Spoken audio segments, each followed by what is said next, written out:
Un programa de análisis jurídico y político sobre temas de interés nacional. ¡No negociable! Con Paola Martínez, Jorge de Lama e Isabel Soto. Aquí te brindamos información sin filtros ni compromisos, porque en No Negociable la verdad no está a la venta. Sabemos lo que te preocupa y lo analizamos desde un enfoque legal y también cristocéntrico. Sintonízanos todos los lunes y viernes a partir de las 5:30 de la tarde. Solo por Betel. ¡Te acompaña! Muy buenas tardes, amigos de todo el Perú. ¿Cómo se encuentran? ¿Desde dónde nos están escuchando a estas horas de la tarde, a las 5:30, como cada lunes y viernes en tu programa No Negociable por Betel Radio, que en Lima se transmite en los 100.fm y también en los 660 AM? El día de hoy, viernes 30 de septiembre de 2024, me encuentro nuevamente acompañada, como cada tarde de su programa No Negociable, con mis compañeros y también colegas de lucha, Jorge de Lama y Paola Martínez. Hola Isabelita, ¿qué tal amigos? Hoy lunes comenzamos esta semana fuerte con este programa número 60 de No Negociable, tu programa de análisis 60. Jurídico y político sobre temas de interés nacional. Siempre me sorprendo. Hola Lunes. Paola, hola Isabel, ¿cómo están? ¿Cómo están, amigas? ¿Qué tal? Por cierto. Bienvenidos, amigos, a una nueva edición de su programa No Negociable, tu programa de análisis jurídico y político sobre temas de interés nacional. Y el día de hoy, no lo voy a decir yo, pero vamos a tener un tema también bastante picante y de actualidad. Ustedes saben, amigos, que siempre tratamos temas de interés nacional, pero desde una perspectiva jurídica, política, y por eso el día de hoy vamos a abordar un tema que quizá pienses que no es importante, porque esta vez no vamos a tratar de la seguridad ciudadana, no vamos a ver el tema del paro, otros temas legales, pero que también, por supuesto, influye en tu acontecer diario, en tu familia, en tu vida social, en tu vida como ciudadano en general, porque estamos hablando de la cumbre del futuro, ya lo debes haber escuchado. Hace pocos días la ONU tuvo una asamblea en donde participaron representantes de diferentes países, entre ellos el nuestro. Se congregaron diferentes líderes mundiales y como resultado elaboraron un documento que ya tenía varios borradores, pero finalmente llegaron a consentir o a asentir este documento que se llama el Pacto del Futuro, que en realidad no es un tratado internacional de derechos humanos. Es un documento que no tiene carácter vinculante, pero sin embargo esta tarde vamos a desarrollar por qué es que este documento sí va a atacar directamente tu vida, sea personal, familiar, en sociedad y como ciudadano en general. Porque se trata de un documento que, pese a no ser de obligatorio cumplimiento, es un documento que, así como la Agenda 2030, que no es la Constitución de nuestro país, no es un tratado internacional de derechos humanos, pues sí habla de derechos humanos. Y para eso esta tarde vamos a estar con un invitado muy calificado para hablar de este tema. Pero antes de eso, vamos a escuchar la nota.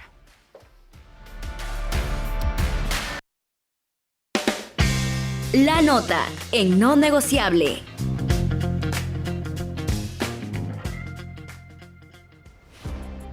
Si las Naciones Unidas deciden retomar los principios que le dieron vida y volver a adaptar el rol para la que fue concebida, cuente con el apoyo inclaudicable de la Argentina en la lucha por la libertad. Sepa también que la Argentina no acompañará ninguna política que implique la restricción de las libertades individuales, del comercio ni la violación de los derechos naturales de los individuos. No importa quién la promueva ni cuánto consenso tenga esa institución. Por esta razón, queremos expresar oficialmente nuestro disenso sobre el Pacto del Futuro firmado el día domingo e invitamos a todas las naciones del mundo libre a que nos acompañen, no solo en el disenso de este pacto, sino en la creación de una nueva agenda para esta noble institución, la Agenda de la Libertad. La Cumbre del Futuro, organizada por la ONU, ha reunido a líderes mundiales en un esfuerzo por abordar las grandes problemáticas que enfrenta la humanidad. Como resultado, se ha firmado el Pacto del Futuro, una extensión de la Agenda 2030 que ahora se dirige hacia el 2045. El cojín de buenas intenciones que envuelve este pacto esconde, por supuesto, una nueva imposición de carácter global, la nueva Agenda 2045. No son únicamente los objetivos el problema, sino más bien el cómo se pretenden ejecutar. Las formas y métodos que se establecen para alcanzar estas metas tienen, por supuesto, un enfoque progresista, y ni hablar del oscuro trasfondo de las organizaciones financistas que impulsan estas agendas con intereses subliminales. En este contexto, el reciente compromiso del gobierno de Dina Boluarte a este pacto despierta aún más suspicacias. ¿Qué rumbo tomará el Perú? ¿Concebiremos un Perú progre? La nota en No Negociable. Amigos, sí, regresamos amigos después de haber escuchado brevemente un resumen en La Nota. La voz que ustedes estaban escuchando era de uno de los mandatarios que estuvo presente en esta asamblea de la ONU. Se trata del presidente Javier Milei. Pero para continuar hablando de este tema, del Pacto para el Futuro de la ONU, tenemos como invitado especial, lo anunciado, una persona bastante calificada para hablar de ese tema y un amigo también y compañero de lucha y hermano en Cristo. Él es Cristian Rosas, él es politólogo, internacionalista, fundador de la Coordinadora Nacional Pro Familia, la CONAPFAM, y vocero del colectivo muy conocido Con Mis Hijos No Te Metas, que ahora está trascendiendo fronteras. Muy buenas tardes, Cristian, gracias por estar aquí. Muchas gracias, Isabel, por la invitación. Es un honor siempre estar en este programa. Muy bien. Cristian, nosotros conocemos, porque somos compañeros de lucha, todo lo que se ha vivido en el Perú en los últimos años con respecto a lo que viene a ser lo comúnmente llamado batalla cultural. Hemos sabido de la explosión del tema del currículo educativo en el año 2016, por lo cual se llegó a conformar el colectivo Con Mis Hijos No Te Metas, que no habría sido posible si no hubiéramos tenido ese liderazgo de tu parte que yo reconozco. Gracias, y te Isabel. agradezco mucho porque además convocaste a otros líderes de la iglesia y de la política y en general la ciudadanía. El tema que hoy nos aboca y que también nos preocupa, tanto como en aquella fecha, el tema del currículo escolar, es que estamos frente a este documento, a este instrumento internacional denominado Pacto del Futuro. Ya teníamos previamente lo que era la Agenda 2030, que en 2015 se redactó, se elaboró, y luego esta Agenda 30 vino a ser como una especie de constitución supranacional para los países miembros de la ONU. Ahora ya han avanzado, al parecer han visto un fracaso, se puede decir, de la Agenda 2030, o que no van a llegar a la fecha, y no se les ocurrió mejor idea que elaborar el Pacto para el Futuro. Pero queremos que tú nos comentes todo lo que esto implica, de qué se trata el Pacto del Futuro, cuáles son los objetivos que persigue. Sí, muy bien. Gracias por la pregunta, la oportunidad. Primero, creo que vale la pena recordar que los objetivos al milenio, los objetivos al 2018, los objetivos al 2030 y ahora los objetivos al 2045 han tenido el mismo grupo que lo impulsó. Y eso fue la familia Clinton. Cuando Bill Clinton fue presidente, se impulsó los objetivos al milenio. Creo que eran 8 objetivos, entre ellos la eliminación de la pobreza extrema, por ejemplo. Después se hizo el 2018 y el año 2015, cuando Hillary Clinton fue secretaria de Estado del gobierno del presidente Barack Obama, se logró hacer los acuerdos de París climático, se hizo la Agenda 2030 con la aprobación de 193 países de los 193 miembros, o sea, todos.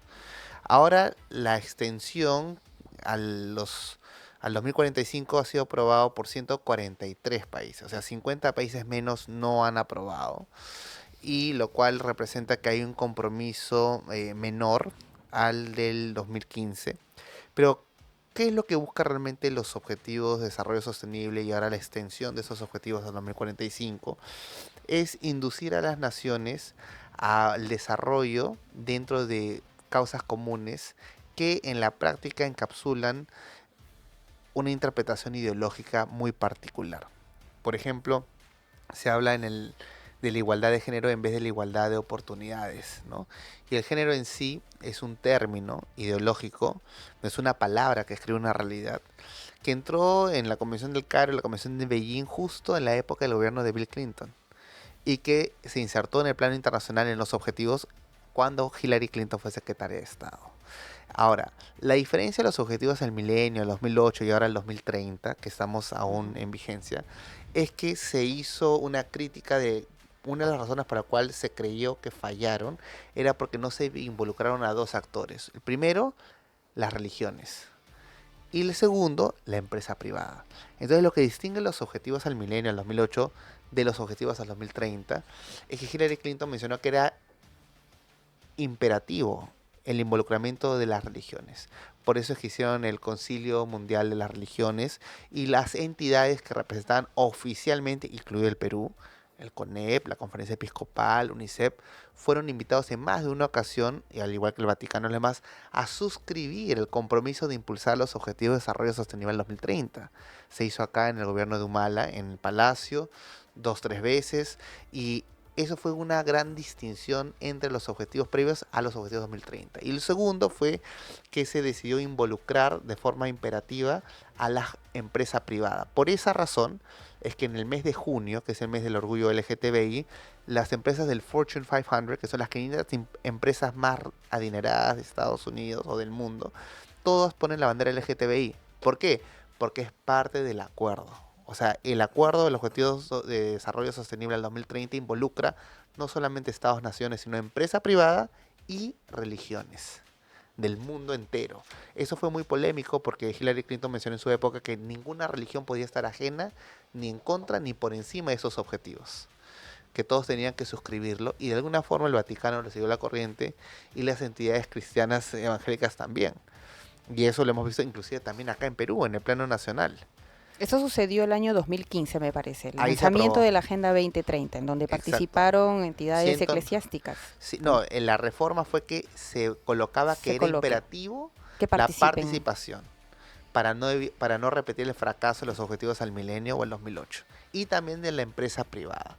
Es por eso que esta vez ha sido mucho más coercitiva la implementación de esta agenda. Por ejemplo, dentro de UNICEF, que regula el tema educativo, se creó el concepto de One Curriculum, que significa un currículo. Y en One Curriculum se diseñó ESI, que es Educación Sexual Integral. Es el ESI del proyecto One Curriculum de UNICEF, que parte de los Objetivos de Desarrollo Sostenible, que se implementó en Argentina, en Perú. Por eso luchamos contra el Minedu. Ujú. Eso no fue una iniciativa nacional, fue la copia y calca del One Curriculum, que era un currículo en todo el planeta Tierra, que insertara ESI a nivel global. Entonces la resistencia ha sido contra un mismo desafío y es la razón por la cual el colectivo creció tanto, porque el mismo desafío de Perú era el de Uruguay y el de Argentina. Y la receta del Perú era la receta de Uruguay, Argentina, Ecuador, Colombia, ahora Estados Unidos, porque es una misma ecuación, una misma fórmula que responder.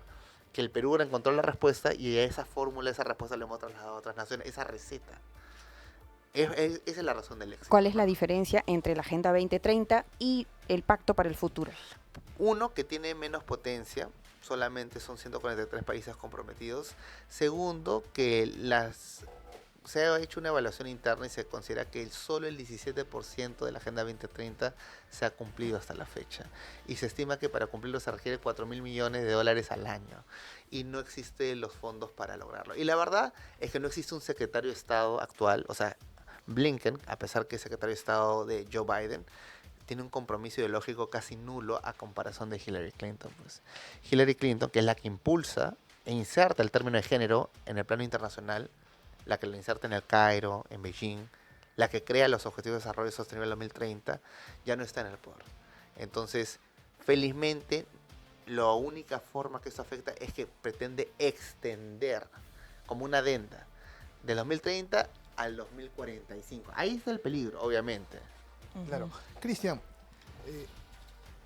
mucha gente trata de poncharle la llanta al peligro que representa esta agenda, ¿no? Se dice, por un lado, que no es vinculante, Ujú. pero en realidad, yo que algo sé de derecho internacional, puedo decir que tranquilamente los jueces pueden citar la agenda en una sentencia y convertirla en vinculante. No requiere ser vinculante ad origen, ¿no? Puede ser vinculante a posteriori. Claro. Porque la Corte Internacional de Derechos Humanos puede coger la agenda y es más, muchos jueces la citan. Ese es uno. Lo otro es que hay gente que dice, eso no es el problema importante en el Perú. Y lo escucho en algunos foros y me ha tocado decirles, mira, eso no es importante porque lo hemos detenido. No es importante no porque no lo sea, sino porque en realidad ha habido gente que se ha fajado, que ha dejado muchas cosas para combatir esta agenda y por eso no te es importante, ¿no? Porque algunos dicen, no, en Argentina sí, porque ya había avanzado mucho, y en Perú ¿por qué no avanzó? Por bastantes personas. Lo otro que también se dice es que al no ser vinculante no debe pasar por el Congreso, ahí entramos en la parte política, y que tal vez por esa razón los representantes nuestros que van allá son meros juristas y no son especialistas en estos temas. Yo he visto grandes juristas en términos constitucionales, pero un constitucionalista nacional de un estado, discúlpeme, de tercer mundo, no es un experto en las intenciones de países que se encuentran por encima y manejan otro tipo de dinámicas de poder y de control y de esas cosas. Tú, como fundador del colectivo Con Mis Hijos No Te Metas, debes haber ya tenido un análisis de más o menos cuál es lo que realmente el Perú debería hacer para contrarrestar realmente algo así nacional, que ya se ha venido contrarrestando por algo. El colectivo Con Mis Hijos No Te Metas ha podido expandirse porque los resultados lo han avalado, ¿no? Y entonces yo quería saber, ¿tú qué es lo que piensas a nivel internacional? ¿Qué cosas debería hacer el Perú para poder detener esto? Claro, mira, actualmente? uno de los problemas principales de Latinoamérica y de América e Iberoamérica en general es que lamentablemente somos genuflexos, es decir, casi invertebrados culturalmente en el plano político exterior. Es cierto que en estricto senso eso no es vinculante, pero lamentablemente la mayoría de universidades en los países latinoamericanos subdesarrollados generan expertos en ser mayordomos, acríticos y omnímodos, obedientes omnímodamente. Entonces interpretan un objetivo, una meta con un dictado. Por eso es que para dar mayor ilusión o figura o lógica a que debemos de cumplir, en el Consejo de Derechos Humanos se creó la figura del alto comisionado que lo asumió Michelle Bachelet para colocar nota a los países que se acercaban a cumplir los objetivos de desarrollo sostenible o no. Y el Perú siempre estuvo jalado. En cambio, con buena nota estuvo Argentina. Pero ¿a quién le importaba su nota? Solamente servía para disuadir a los críticos y para aplaudir a los sirvientes. Pero eso no es el caso de culturas sólidas como el caso del Medio Oriente. Todo el Medio Oriente votó a favor. Todo, ningún país se abstuvo. Sin embargo, nadie puede colocar una bandera LGTBI. Sí es penado con pena capital la homosexualidad. Entonces tiene que ver con la cultura, porque la cultura, en resumen, ¿qué es? La cultura es juicio.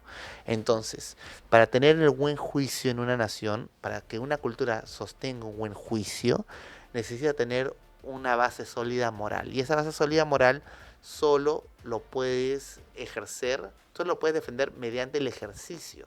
Es decir, el derecho que no se ejerce es un derecho obsoleto. ¿De qué vale defender la libertad de expresión si nadie se va a expresar? No vale nada la libertad de expresión. Su derogatoria es solamente una formalización de un hecho ya derogado por la falta de práctica. En Suiza hubo hace poco un proyecto de ley para prohibir la prédica en los ambientes públicos. Y Suiza reaccionó impresionantemente. Todas las iglesias salieron a predicar a los parques. ¿Pero por qué? Porque querían defender un derecho. Y por eso no se derogó. Pero fue lo mejor que pasó a Suiza, porque si no hubieran presentado ese proyecto de ley, nadie sabía que había cristianos en Suiza. Fue el proyecto de ley que hizo que los suizos salieran a predicar, diciendo, no vamos a permitir. Y ahí se hizo el debate, pero es un derecho que ya no lo ejercen hace décadas. Claro, pero te da una señal, ¿no? Porque te da una señal. Hace 20 años nadie podía atreverse a hacer eso. Nadie. Eso te quiere decir que ya había una estructura que lo avala a este tipo de gente. Exacto. Esta gente que propusiera eso en los 80 sería un radical, una persona hasta digamos así, un estigmatizado en la sociedad. Ahora es normal proponer estas cosas. Hablando de radical, permíteme hacer un comentario más. Hillary Clinton hizo su tesis de maestría y su enfoque en su profesor que se llama Saúl Alinsky, que también fue profesor de Barack Obama. Y Alinsky creó un libro que se llama Reglas para Radicales. En base a estas reglas es que ella genera los objetivos de desarrollo sostenible. Y este libro tiene como prólogo, dedicatoria al libro, a Lucifer, que fue el primer rebelde que se rebeló ante un sistema totalitario y por lo menos conquistó su imperio en la tierra. Entonces, evidentemente la intención era subvertir. Y ha tenido éxito en países que han, de alguna forma, cedido a lo que se denominó en su gobierno Smart Power. El gobierno de Estados Unidos, en la época de Barack Obama, con Hillary Clinton, modificaron el acercamiento clásico a las relaciones exteriores, que era Hard Power y Soft Power. Soft Power era poder suave, que se dedicaba al apoyo económico, cooperación internacional, etc. Y Hard Power era ya intervención militar, embargos, bloqueos comerciales. Hillary Clinton dijo, no, eso no es suficiente para esta época. Creó Smart Power, poder inteligente, como los smartphones, y dijo, es necesario financiar a ONGs que solivianten el ánimo popular en marchas, y una vez que se hagan a marchar, se pueda hacer una fusión de soft y hard power. Y de esa forma arreamos a las naciones hacia el destino que nosotros queremos, de la misma forma que se arrea a un conejo amarrando una zanahoria con una pita y un palo. Y el primer ejemplo de Smart Power fue Ni Una Menos en Argentina. Él fue el primer experimento. Entonces, eso está en el libro Hillary Rodham Clinton, HRC. Yo lo leí, obviamente, por afición, y copié literalmente la receta de Smart Power y lo convertí a Comisión No Te Metas. O sea, Comisión No Te Metas tiene de inicio a fin la estructura de Smart Power, solamente que le cambié. O sea, hice un grassroots movement, en vez de Ni Una Menos, era Comisión No Te Metas, y combinábamos Soft Power con Hard Power por medio del Congreso, las autoridades ediles, los voceros. O sea, al final la receta funcionó, pero en resistencia. Por eso es que tuvimos éxito, porque fusionaba con diferentes variables la marcha, la opinión de la iglesia, los voceros en los medios de comunicación y el Congreso político. Es decir, había una armonía, una sintonía en las acciones. No eran acciones aisladas. No era una marcha porque es el día de la marcha. O no era una marcha cuando el pueblo pedía la marcha. Todo tenía que estar concatenado. Todo tenía que tener una lógica de variables, ¿no? Sí, así es, Cristian. Ha sido un movimiento muy fuerte que ha evitado que de cierta forma no se implemente totalmente esta agenda ideológica acá en el Perú, pero sin embargo, mucho podemos decir que no hay una ley de identidad de género, una ley de aborto, ¿no? Entre otras más, pero estamos viendo que la aplicación, por ejemplo, de los Objetivos de Desarrollo Sostenible al 2030 se han hecho realidad a través de políticas públicas sectoriales en los diferentes ministerios. Ahora con el plan estratégico del CEPLAN al 2050, también estamos viendo que está recogiendo de cierto modo, porque por ejemplo, solamente un datito, el acuerdo número 16 del Acuerdo Nacional, la política 16 del Acuerdo Nacional, dice claramente que el Estado debe establecer políticas de fortalecimiento de la familia.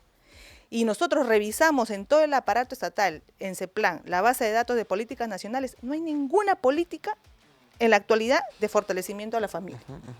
Entonces, ¿cómo es posible que nuestro documento interno, en este caso, el acuerdo nacional, que debería de implementarse internamente, no tenga peso, pero sí ahora pues va a tener peso este pacto del futuro? Y entonces, de esta forma, se rompe la soberanía. Se rompe el ordenamiento interno. Con soft law, ni siquiera claro, o sea, ni siquiera, así es. Fue buen punto que has tocado, Paola, porque acá vemos que no va a pasar por el Congreso, que es el hard law, o sea, que es la ley como tal, las normas del rango de ley, ¿no? Como los decretos legislativos. ¿Por qué no pasa por un decreto legislativo? Porque el Congreso lo puede derogar. Claro. En cambio, pasa por normas que el Congreso no puede controlar, porque son normas de rango nivel, de bajo nivel. Y Jorge, y de allí la importancia que aunque sea estos documentos no vinculantes, bueno, ya han salido muchos a defender este pacto, ¿no?, del futuro, pero sin embargo, señores, tenemos que tener en claro que debe haber un procedimiento que el Congreso de la República puede evaluar, aunque sea la participación del ministro de Relaciones Exteriores en el exterior. Eso quería tocar, y me parece excelente que lo hayas tocado, Paola, porque quiero preguntarle a Cristian, o sea, es decir, los tratados internacionales, o los documentos internacionales, tratados internacionales, de verdad son del más alto secretismo que hay para el ciudadano. O sea, tal vez para los enviados, los que se mandan los correos, ¿no? Los que se mandan... ¿Por qué? ¿Por qué son tan secretos? ¿Por qué? Porque obviamente en los tratados internacionales lo que se trata es de dibujar o perfilar una forma de establecer cierto poder. No es un tema de colaboración realmente, sino cierto poder. Lo digo porque Porque cuando se hizo la conferencia de Beijing, yo revisé los documentos que estuvieron en el Senado norteamericano, en la Cámara de Representantes, donde muchas mujeres en los precoms, le explico a la gente que es un precom, como bien dijo Isabel, estos tratados se van formando en el tiempo para que cuando lleguen a la sesión Los anual, borradores. recién ya los Asamblea. borradores, ya quede casi todo el texto listo y solo se definan detalles. Durante ese proceso hay reuniones previas. Y en esas reuniones previas es donde se hace el ejercicio del poder fuerte. Como por ejemplo, a los países tercermundistas los llevan a Nueva York para que negocien 2 semanas cuando no tienen para quedarse ni siquiera un día sin tirarse todo el presupuesto de la ciudad donde viven, Así ¿no? Y eso pasó, por ejemplo, con Guatemala. Con Nicaragua, por ejemplo, antes de la conferencia de Beijing, no sé si fue Nicaragua o Guatemala, los embajadores canadienses y americanos llamaron a la embajada, al gobierno de su país para decirle por qué me has traído esta representante tan molestosa. Es decir, en ese momento y durante ese proceso hay un secretismo tremendo. Entonces, tú, según tu experiencia como internacionalista, primera pregunta, ¿eso también se da en otros países? ¿Así también es de secreto y ellos nomás se pasan los borradores? Sí, y lo bueno. otro, ¿no sería correcto que en el Perú, porque tiene que tomar una actitud, como tú bien has dicho, no podemos quedarnos callados y someternos a todas las prácticas que son no transparentes? ¿No debería existir transparencia en el proceso, establecerse mecanismos para que la gente sepa lo que está negociando mi representante? Entonces, porque de eso se trata la democracia. Transparencia. Pero, ¿no? bueno, quisiera hacer la respuesta en 3 partes. La primera, una aclaración media polémica. La verdad es que el derecho internacional es un mito. O sea, no existe el derecho internacional. Solamente existe para los que quieren seguir la corriente. En la práctica no hay forma, no existe manera de obligar a nadie a cumplir nada. Por eso es que países más auténticos como Estados Unidos ni siquiera se suscribe a Corte Exterior porque no quiere ser parte del teatro. Por lo menos son honestos. No están suscritos ni a la Corte Interamericana de Derechos Humanos ni a ninguna corte extranjera. Hay países como Mongolia que han firmado el acuerdo del Tratado de la Corte Penal Internacional y por lo tanto están obligados a capturar a todo personaje que sea requerido por la Corte Penal Internacional, como el caso de Vladimir Putin, que está requerido por la ley. Sin embargo, Putin viajó a Mongolia hace 2 semanas y nadie lo tocó. ¿Y le pasó algo a Mongolia? No. Perú es signatario y Putin parece que viene en la PEC. ¿Los peruanos lo van a atrapar? No. Entonces, ¿qué sucede? Lo primero que quiero decir es que el derecho internacional no existe, es un mito. Solo existe para los países que quieren seguirle la corriente, como los buenos modales. Y si los rompes, no pasa nada. Pues, ¿qué te van a hacer? Nadie te va a embargar, no puede pasar nada. No existe el derecho internacional, es solo un mito, es un teatro que tiene diferentes grados, ¿no? Los tratados tratan de llevarlo al plano de que sea equivalente a una constitución. Sin embargo, acá viene el segundo punto.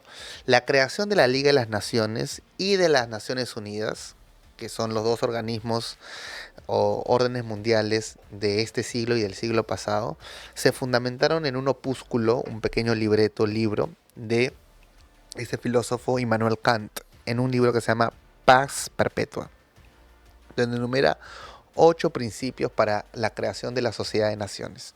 Entre ellas menciona que para que una ley o un acuerdo, un tratado, tenga legitimidad, debe ser consentido por sus gobernados. Es decir, no puede ser impuesto de arriba hacia abajo ni de afuera hacia adentro. Tiene que tener consentimiento de sus gobernados. En ese sentido, esos objetivos no tienen consentimiento de nadie. Ahora va el tercer comentario. ¿Qué es lo que realmente importa? Lo que importa es el poder de facto, no el poder de jure. Es decir, cuando George Soros hizo un estudio que se llama Case Study Perú, y lo hicieron con 18 ONGs, mencionaron que en Perú habíamos perdido muchas batallas legales, pero habíamos ganado la batalla de comunicaciones y la cultural, y por eso se iban del país. ¿Qué significa esto? Que el Perú puede aprobar todo lo que queda la ONU, como lo hizo Qatar. En la práctica nunca lo van a cumplir, porque lo que importa es el poder de facto. ¿Qué es el poder de facto? Lo que realmente se ejecuta. Por ejemplo, en Estados Unidos, después de 1933, se creó Bretton Woods, porque en 44, para ser exacto, en 1944 se crea en la conferencia de Bretton Woods, que es un hotel, una reforma, porque antes el comercio exterior se hacía con lingotes de oro. Si yo quería hacer comercio con Alemania, le mandaban lingotes, ellos me mandaban carros. Ellos en Bretton Woods dicen, vamos a hacerlo más fácil el negocio internacional, vamos a usar dólares. Pero el dólar va a estar amparado en el oro. Entonces, una onza de oro en esa época valía $35. Hasta los 70. En los 70, el presidente Charles de Gaulle de Francia dijo, ya, muy bien, quiero estos millones que me lo manden en lingotes. Cuando se hizo Bretton Woods, Estados Unidos tenía 2/3 del oro mundial, 75%. 3/4, perdón, 75%. Y después de eso se quedó con 20%. Entonces, ¿qué hizo Nixon? Nixon sacó una ley diciendo, ya no más el dólar se va a sostener en el oro porque no tenemos más oro, nos vamos a quebrar. ¿Y qué se instaló hasta el día de hoy? Lo que se llama la economía fiat. Fiat es un término en latín que significa por la fuerza. Es decir, ¿por qué vale el dólar? Porque lo digo. ¿Y qué vas a hacer? Y hasta ahorita es así, fiat. Entonces el dólar vale porque lo dice Estados Unidos. A pesar Y de que punto. China ha querido cambiar el patrón al oro. No tiene ningún respaldo. Pero ¿qué se puede hacer? Nadie puede hacer nada. Y es lo mismo. Lo que importa es el poder de facto. Así como en la economía, el poder de facto, que es la economía fiat, que gobierna el mundo. El dólar está amparado en la fuerza. Igual, ya no tiene amparo de dólar. Es fiat economía. Igual es el derecho internacional y el derecho de las naciones. O sea, pueden decir lo que quieran, pero acá no se aplica. ¿Por qué? Porque acá hay un pastor que predica contra la homosexualidad. Sea legal o no, es netamente anecdótico. Porque no va a dejar de hacerlo. Entonces, lo que importa, no solamente en el plano de la política o el derecho, sino en el plano de la vida cotidiana, es el ejercicio de la voluntad. Cuando uno ejerce una voluntad, se puede dejar 1 millón de personas ya, pero ¿y qué vas a hacer? Porque el derecho más importante de la minoría en un sistema libre es del 1, la minoría de 1. Porque minoría de 2 o 3 son lucha de clases, como decía Marx. El derecho más importante en un sistema libre es la minoría del individuo, del 1. ¿Y qué haces cuando uno nomás se planta contra un sistema? Desafías, no lo puedes matar. Es lo que quisieras hacer con Sócrates, pues. La Grecia helénica lo quiso doblegar, que eran los sofismas, pues, los sofistas de la época, que no creían en la verdad absoluta. Él se para, lo condenan a pena de muerte, dijo, ¿por qué le llaman pena? Quizás es premio a muerte, nadie sabe lo que hay después, y se murió y no lo doblegaron, y creó el socratismo, vino Platón, Aristóteles, y 300 años después Cristo. Entonces, el fiat, el concepto fiat, el concepto de la voluntad, es en realidad lo que define el carácter de una nación. Ahora, eso no significa que tenemos que arreglar el plano político, ni combatir y exterminar esas políticas públicas, pero eso requiere una autenticidad. Estados Unidos lo logró. Ellos no están suscritos a nada. El Perú, por el complejo de subdesarrollado, quiere aparentar no desentonar en la orquesta mundial. Entrar al grupo, digamos. Entrar al grupo. Al club. Al club. Cristian, has mencionado cosas muy interesantes y no puedo dejar de decir que ha sido una persona clave Hillary Clinton en todo esto. Por supuesto. Tanto en la Agenda 2030, pero desde hace mucho desde antes. los 90, que su esposo fue presidente, con el Cairo y con Egipto, ella es quien se inserta la palabra género.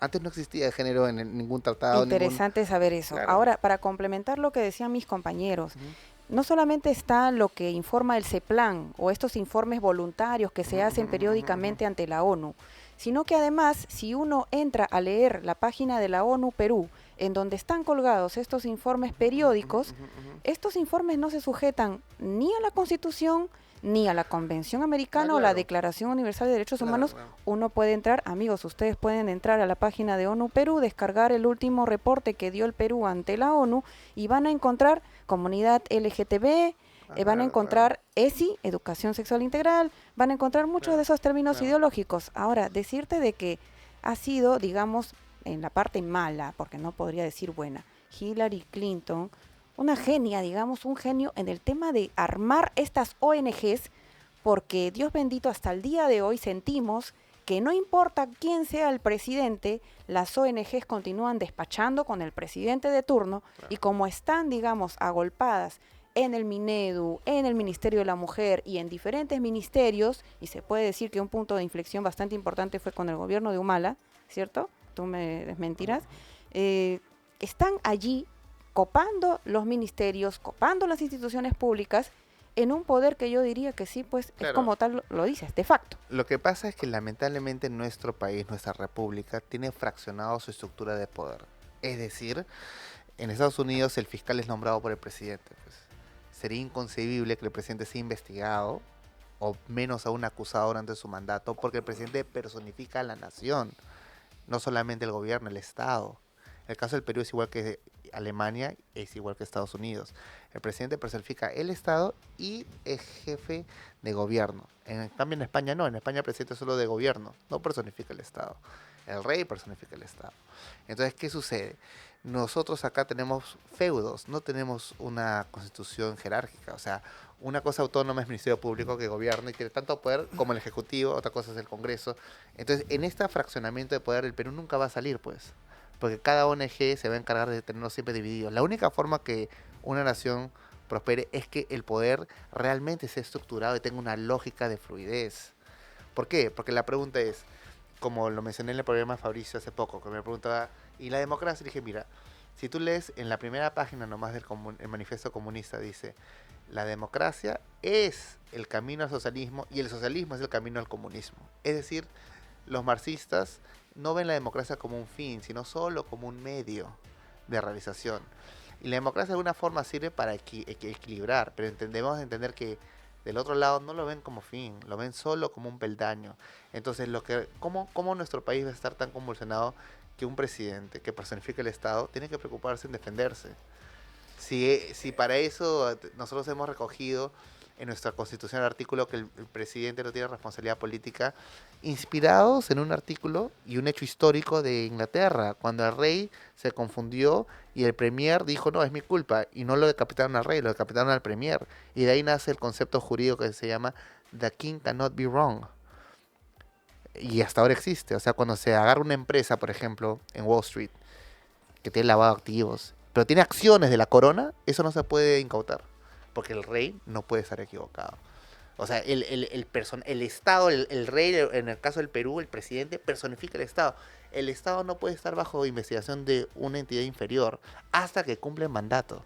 Entonces, lamentablemente, la política diaria o los personajes que han ocupado la investidura del presidencia, como ha sido el caso de Pedro Castillo y Aradina, ha permitido que se vulneren principios que van más allá de ellos. El principio es que si tú lo investigas y lo imputas, no estás yendo contra Pedro como persona, estás yendo contra el sistema nacional del Perú, porque ahora ya no está Pedro, ahora está Dina. Y mañana puede estar Rafael López Aliaga o puede estar Ronald Soto. Igual, el sistema se quebró, porque los principios van más allá de la persona. O sea, el presidente del Perú, según nuestra constitución, es jefe de Estado. No tiene O sea, lo responsabilidad que se busca es política. que el sistema por lo menos perdure. Quiero Exacto. hacer dos cosas tomando lo que has dicho, una gráfica. Primero, sobre el tema del derecho internacional que no existe. Ujú. Me he acordado que, por ejemplo, el tribunal de Nuremberg fue un tribunal ad hoc. ¿Qué significa ad hoc para todos los que saben? Para ese caso específico. Y mientras no hubo tribunal ad hoc para juzgar a Estados Unidos por las 2 bombas atómicas que mataron más gente civil, creo que todos los que murieron en los campos de concentración nazis, nosotros discutimos, y he visto discutir al doctor, ¿cómo se llama el doctor? De la época de Abanto, Nuremberg. y a la doctora Marisol perdón. Prestello, sobre el derecho internacional creado en base a un tribunal ad hoc que Estados Unidos nunca permitió que le hicieran a él. Claro. Es decir, graficamos, ¿no? O sea, nosotros empezamos a discutir esas entelequias que las naciones poderosas no discuten, porque Claro. simplemente no existen, son para nosotros. Y lo otro que mencionó Cristian es el tema de la democracia como un medio. Y es que la democracia es una forma en que nosotros nos gobernamos, es un vehículo, pero el fin en sí mismo es la persona, porque el ser humano es fin en sí mismo por el hecho de haber sido creado a imagen y semejanza de Dios. ¿Y qué sucede cuando nosotros creemos que la democracia es el fin en sí mismo? Es que tenemos gobiernos como el de Alan del 85 al 90, que era muy demócrata, pero donde todos se morían de hambre. Una democracia famélica, hambrienta, enferma, donde la gente moría. Con inflación. Claro, con inflación, con terrorismo. Pero Fujimori, qué malo, porque rompió la democracia en sí misma. Había que romper el vehículo cuando te está muriendo el paciente. Si la camilla está mal, si el hospital está mal, si la infraestructura está mal, que sería el sistema de gobierno, y el paciente se me está muriendo, ¿yo qué debo tener prioridad? Porque ahora escucho mucha gente que tiende a hablar de estos temas aplicando moral desde el escritorio. Porque Claro. en el escritorio yo soluciono todo, pues también puedo poner lo Mira, que sea. quiero añadir ahí un tema. Por ejemplo, en los países nórdicos, si una persona percibe algún beneficio social, como en Perú sería Cuna Más, Juntos, no puede votar, porque no produce, es dependiente del Estado. Y si vota, tendría clientelismo político, juez y parte. Solamente votan los que producen. Y eso no es discriminación, es un hecho lógico, pues. Claro. De la misma forma, si ahorita hay un incendio y yo pregunto, a ver, votemos, hermanos, ¿qué hacemos? Si salimos por acá, por allá, aplicar la democracia en un estado de emergencia es una inmoralidad. Hay instrumentos, estrategias y mecanismos que se diseñan para cada escenario. Entonces, sería inmoral en un estado de emergencia aplicar la democracia, de la misma forma que sería inmoral en un estado de paz aplicar una dictadura o un autoritarismo, ¿no? Entonces, tenemos que entender que son simplemente mecanismos. Claro. Cristian, el presidente Milei de Argentina hizo un discurso en contra de ese pacto del futuro. Ujú. ¿Qué esperamos, por ejemplo, o qué esperas tú del Congreso de la República? ¿Qué medidas se pueden tomar, que de acuerdo a tu experiencia también como conocedor también? Y sobre todo porque realmente preocupa porque esto, la posición tan endeble, tan débil, sometida del Perú y todo. Por ahí escuchaba, ¿no? Sí, todos los profesionales de relaciones exteriores son profesionales a uno. Pero ¿de qué vale tener profesionales a uno si tiene enceguecido su entendimiento siguiendo algo que no nos va a llevar a nada, no va a solucionar absolutamente nada? Entonces, más bien se está creando una dependencia del Perú y seguramente algún condicionamiento económico, ¿no? Claro. Una cosa es ser un especialista y otra cosa es ser una persona correcta, ¿no? Los especialistas construyeron el Titanic y el loco el Arca de Noé. Entonces, no es garantía de nada tener capacitación, ¿no? Eso no es garantía de nada. Por eso es que Luther King Jr., el reverendo, decía, no olvidemos que todo lo hecho durante el gobierno nazi fue democrático y fue legal. Entonces, una vez más, la democracia y la legalidad no significan absolutamente nada para el cristiano, porque no es un parámetro que ni siquiera debería estar como variable nuestra, es un parámetro secular. ¿Qué importa si es democrático o no? No me interesa. Claro, lo justo donde sea. ¿Y por qué? Porque fue un pastor evangélico llamado Samuel Rutherford, escocés, quien acuñó el concepto de Estado de Derecho por primera vez en la historia, Rule of Law. ¿Y cómo él la acuñó? Él acuñó diciendo que dado que Dios no hace acepción de personas, todos somos iguales en dignidad y en valor y estamos sujetos a un Estado gobernado por el derecho. Pero ese derecho únicamente es legítimo si está en sintonía con la ley moral superior, a diferencia de Montesquieu.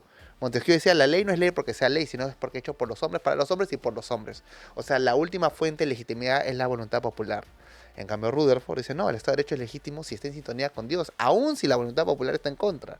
Entonces, para el cristiano, ¿qué importa la opinión popular? Nunca ha importado. Si son 1000 o 1 millón, no cambia la verdad. Nosotros tenemos el concepto de la ley moral superior, que añoramos que la voluntad popular esté en sintonía, pero no determina, es un punto referencial nomás. Si está bien y si no, bueno, nos toca trabajar. Por eso importa mucho entender también que en todas las naciones del mundo es el rey o el presidente en esta época que dirige la política exterior. Lamentablemente, la asamblea lo que puede hacer es presionar, persuadir, pero no le puede abstraer esa decisión porque es el presidente el responsable de dirigir a la nación en la política exterior. Entonces, importa mucho el carácter del presidente electo porque él personifica la voluntad de un país, de una nación. El presidente puede llevarlo a la nación entera a ser sometida o el presidente lo puede levantar como lumbrera de independencia. Esos ejemplos los vemos aún en la Biblia. O sea, una cosa era Nabucodonosor sirviéndose a sí mismo cuando hizo la estatua y otra cosa fue cuando vio el milagro y cambió su decreto. Cambió, o sea, la ley internacional, a todo pueblo, lengua y nación dijo, el verdadero Dios es este Dios. Lo hizo Darío también con Daniel, que lo había ratificado por la ley de Media y de Persa. Y después cambió su decreto.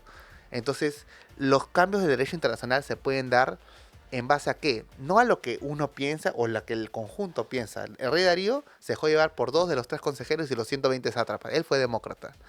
El rey Nabucodonosor fue dictador porque soñó y punto. Pero los 2, demócrata y autoritario, cambiaron su decreto cuando vieron la realidad y iba en sintonía con la ley moral superior. Entonces, para nosotros como última ratio y como primera ratio, la legitimidad de una ley no es si tenemos mayoría o minoría en el Congreso, no es si la aprueba o el presidente, no es si hay popularidad. Las encuestas no significan nada para el cristiano, porque no nos basamos en la popularidad social. Nosotros evaluamos las cosas. ¿Es correcto o no es correcto hacer esto? ¿Es legítimo o no es legítimo? Cristian, has tocado un tema realmente muy importante que recae esta responsabilidad en la persona del presidente de la República. Exacto. Y también consultarte porque nuestra Constitución Política, en su artículo 55, dice que todo lo que suscriba el Perú a nivel de tratado internacional forma parte del derecho nacional. Y asimismo el artículo 56 dice que entre todos los temas que tienen que pasar por el Congreso de la República antes de su ratificación por el presidente de la República, son temas de derechos humanos. O sea, en este contexto que estamos viendo, lo que está pasando es que este pacto del futuro tiene contenido de derechos humanos, pero no es un tratado, es simplemente una declaración. Un enunciado, claro. Exacto. Se han reunido los países bajo el liderazgo de la Asamblea de la ONU y bueno, han quedado simplemente en decir frases además bastante, ¿qué te podría decir? Ególatras, como decir, vamos a terminar con la pobreza, al 2041 vamos, fin de la pobreza, y vamos a repotenciar financieramente, o sea, también vamos a soltar dinero para que además esta agenda, que muchos estamos en contra, se empodere. Entonces, te das cuenta que le sacan la vuelta a la ley porque la Constitución dice que cuando se trate de derechos humanos, el Congreso debe debatirlo, debe aprobarlo antes de que la Presidenta de la República esté de acuerdo con eso y lo ratifique. Pero se hacen instrumentos de carácter moral, como decía Jorge, de soft law, ¿no? Que no tienen aparentemente carácter vinculante, pero sí lo tienen porque se citan luego en las sentencias del Poder Judicial, se citan en los manuales de educación básica, en el Minedu, se citan en los planes de igualdad de género. Entonces, o por lo menos citan la interpretación ¿puedo- antojadiza. ¿Cómo hacemos, ¿Puedo Cristian, complementar? tú como internacionalista, esta sacada de vuelta, digamos, a nuestra Constitución, cómo la podemos revertir? Permíteme complementar esto. Cuando hablamos de algo vinculante o no vinculante en derecho internacional, hablamos de una sola característica para que la gente lo entienda. Si genera o no responsabilidad internacional. ¿Qué significa generar responsabilidad internacional?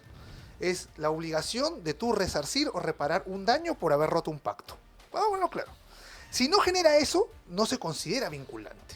Eso es lo primero. Pero sin embargo, para efectos de interpretación de tratados, se considera vinculante las declaraciones que ha hecho el Estado sobre el mismo tema, así sean en instrumentos no vinculantes. ¿Qué quiere decir? Que si mañana el Estado peruano, después de 100 años de firmar tonterías, como siempre firma, dice, no, yo el género no admití. Un momentito, señor. Usted ha firmado este documento 1, sí, puede ser un papel higiénico mojado, pero ahí lo decía. Usted firmó el documento 2, sí, no era vinculante, pero ahí lo decía. Y eso está en la Convención de Viena, del derecho sobre los tratados. Es decir, todas las declaraciones que el Estado haga, así sean documentos no vinculantes, lo terminan vinculando. Sí. Entonces, eso es, creo que quiero comentarlo para que la gente lo tenga claro, porque el derecho internacional tiene estas particularidades porque repito lo que ha dicho Cristian, es un elemento de poder, no de derecho. Claro. Es un elemento de poder, mero poder. Claro, porque recordemos hacer? que esos temas que, o sea, en la práctica podrían ser vinculantes es porque haya la voluntad de cumplirlos, pues. Si no hay la voluntad, ¿qué se puede hacer? Nada. O sea, el mundo no puede obligar a nadie. A ver, ¿cuántas notas de protestas de la Asamblea General de la ONU tiene Israel? Más de 300. Nunca le importó. O sea, todo el mundo ha votado más de 300 veces y nunca le ha importado. A Rusia nunca le ha importado. Te estás hablando más de 300 ocasiones que el mundo entero votó para decir estamos en desacuerdo con tu invasión y... O sea, como digo, el derecho internacional es un mito. Entonces, importa mucho quién personifica el Estado, por ejemplo. Sea por coincidencia o por accidente. ¿Es lo mismo la actitud de Dina Boluarte que de Alberto Fujimori? ¿Es lo mismo la actitud de Alan García, que buscaba la validación internacional, que de Pedro Castillo? No, pues, obviamente que no. Por eso cuando vemos que se debate el derecho a las familias en el Consejo de Derechos Humanos, que se votó, versus el derecho a la familia como concepto singular, e inmutable y natural, ¿quiénes son los que votaron por el concepto de la familia en singular, derecho natural? Los países árabes, musulmanes, Cuba, Venezuela. Y no era por amor a la familia, era por el antagonismo a los que proponían familias, que era Estados Unidos, Alemania y el Occidente. Por eso hay que entender que nuestro enfoque no es solo nacional, tiene que haber una sintonía en lo nacional con lo internacional. O sea, yo puedo estar en desacuerdo en Venezuela en varios temas de su política interna, pero cuando yo lo veo votar en la ONU, o cuando yo veo a Churkin de Rusia levantándose siempre para decir que el SOGI, que es Sexual Orientation y Gender Identity, no puede estar en ningún tratado, no me queda más que aplaudir. Es que eso es juzgar con justo juicio, pues. Por supuesto. Cristian, ¿cómo puede afectar este pacto del futuro, ya que has hablado de la familia, a la familia en sí, a la familia, a la comunidad, al Estado? Mucho, creo yo, si lo vemos desde un plano netamente político, jurídico o de políticas públicas, claro que hay una afectación, pero eso es una variable en la consideración, no es la totalidad, ¿no? O sea, realmente se va a definir qué tan riesgoso es en base a la voluntad de la cultura de una nación, la voluntad expresada, y mucho también recae en quién es el presidente. Por eso es que bíblicamente todos los que hicieron desobediencia civil, desde Génesis hasta Éxodo, o sea, en los libros de Éxodo vemos Cifra y Fúa desacatando la orden del faraón, vemos a Cap, el mayordomo, que ocultó de 50 y 50 cuando Jezabel los perseguía, vemos a Pedro y Juan, vemos a Sadrach, Mesach, Abednego, vemos a Esther, vemos a Daniel. Todo empieza con un versículo bíblico, dice, pero Cifra y Fúa tenían temor de Dios, dice, y por eso no le hicieron caso al rey. Después dice, y Acab era temeroso de Dios en gran manera, y no le hizo caso a Jezabel. O sea, el factor principal es el temor a Dios. No es si es izquierda o derecha, o si es pro gobierno o antigobierno. El personaje teme o no a Dios. Si teme a Dios, está en el reino, pues. Mira el caso de Jehú. Jehú era un rebelde. Jehú le dicen en español, ¿no? Jehú. Era un rebelde que era, como decir, un rojo, un prófugo. Y cuando Jezabel mandó a matar a todos los profetas del Señor y están en franca persecución, y Elías, que había visto llover fuego, se escapó el hombre. Después de haber visto cómo el Señor lo respaldó, se huyó. Y estaban todos disemados, completamente diezmados, así desaparecidos. Le dice al profeta, le dice, anda, busca a Jehú. Y va y lo busca, estaba escondido ahí con su gente rebelde. Y viene el ayudante profeta y le dice, ¿puedo entrar a tu habitación? Tengo un mensaje del profeta. Y los amigos de Jehú que le dicen, ¿y este loco para qué ha venido? Dice. ¿Por qué le dice loco? Porque habían perdido el poder, están siendo perseguidos por Jezabel, estaban escondidos. ¿Qué viene este hombre? Entra al cuarto y le dice, el Señor te ha ungido como el rey. Y lo unge con aceite. Y después sale corriendo. Y cuando sale Jehú, sus amigos rebeldes lo ven y lo ven chorreando aceite. ¿Y qué dicen sus amigos? Por más rebeldes que eran con Jezabel, el sistema dice, nuestro rey, salve nuestro rey. Y todos lo respaldaron hasta la llegada de palacio. Y cuando llegó Jehú, le dice a los guardianes de la reina, ¿están con ella o no? Láncenla si no. Y la lanzaron. Fue un golpe de estado. ¿Y qué hizo Jehú? Lo reciben los profetas de Baal. Y dice, bienvenido, rey, eres nuestro nuevo rey. Y dice, sí, quiero que hagas una convención de todos los profetas de Baal.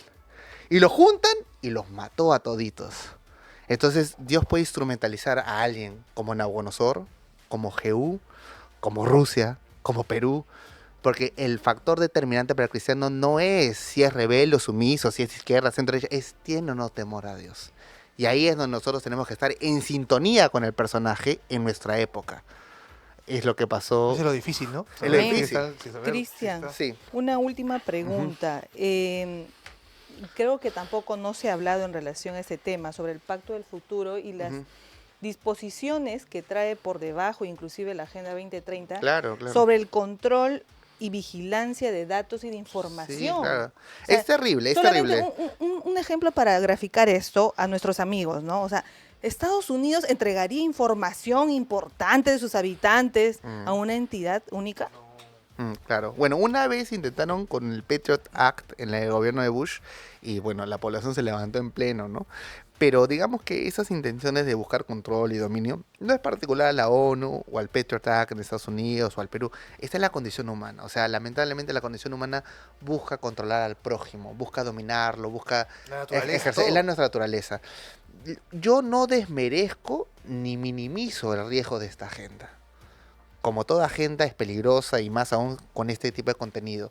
Pero lo que yo quiero recordar, al menos en este programa, es que más allá de la agenda, lo que realmente importa es la voluntad de un pueblo. Y si la voluntad del pueblo está anclado en el temor de Dios, es decir, hace lo correcto, por más impopular, por más minoría que uno se sienta, seremos benditos. Porque si nosotros hacemos lo correcto, el mundo se nos viene encima y no va a pasar nada. Entonces mi intención no es minimizar el riesgo, sino es recordarnos que el Perú ha podido mantenerse libre. ¿Por qué? Por el ejercicio de los valientes, pues. Porque si no hubiera habido un pastor Rodolfo que predicaba contra la homosexualidad, ¿qué derecho hubiéramos defendido? Así es. Si no hubiera habido alguien que grababa un letrero de baños trans, ¿qué derecho hubiéramos defendido? O sea, los derechos que hemos defendido han sido el respaldo a actos concretos, como este programa. O sea, si en un programa de radio no se expone la verdad y se delibera, ¿qué derecho se puede defender? Lo importante es que no dejemos de proclamar la verdad. Así es, Cristian. Entonces, nos queda claro de que más allá del texto que contenga este pacto del futuro, lo que importa realmente es la voluntad de un pueblo que hace lo correcto, que principalmente teme a Dios, y esperamos realmente poder ser representados por un presidente que defienda nuestros valores y nuestra soberanía en este 2026, que ya se acerca además. Sí, yo igual le quitaría la potestad de estar firmando cosas. En eso discutimos. Te agradecemos, Cristian, y seguramente vamos a contar contigo en otro programa, porque de verdad eres una lumbrera, nos ilustras mucho. Y hasta una nueva oportunidad, amigos. Esto ha sido todo el día de hoy, así que nos vemos en tu programa No Negociable. Chao a todos, gracias. Chau.